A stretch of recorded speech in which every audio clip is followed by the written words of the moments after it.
we would like to understand your vision of how the underlying principles of yoga can be applied here in the greater UN system. All human experience has a chemical basis to it. What you call as peace is a certain kind of chemistry, what you call as joy is another kind of chemistry, blissfulness another, ecstasy another, agony another kind, anxiety, fear, stress, tension, whatever you call it. Every human experience has a chemical basis to it. Now the question is only, are you a great soup or a lousy soup? This is a chemical soup. Now, are you a great soup or a lousy soup? That's all the question is. If I give the same soup-making ingredients to all these people, do you believe they will turn out a same kind of soup? They will turn out 100 different varieties of soups. Not because the ingredients are different, all of us are made with the same stuff. Just see how different we have become. This is simply because we have not been taught about how to deal with this. When I say how to deal with this, as a technology, if you want to look at this as a machine, this is the most sophisticated piece of technology on the planet. The question is, to deal with this high level of technology, have you read even the user's manual? That's the question. Yoga means it is the user's manual of how to conduct this one. I would say, when you ask this question, how to bring all these diverse people together in this organization, it's best to start with the simplest process, which does not even need a specific allotment of time. This is where Upa Yoga will become useful.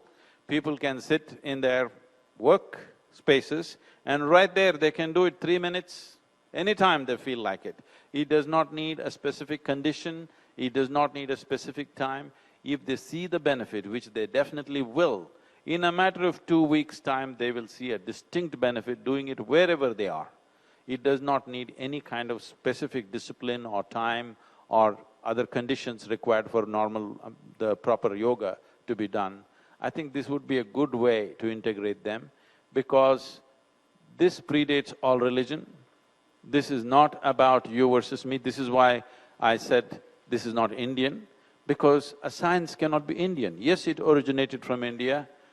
As Indians, we are proud of it, but it does not belong to India.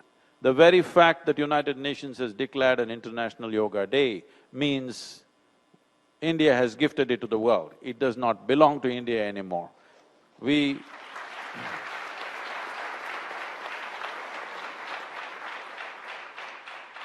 It's not something that we have to possess and identify with.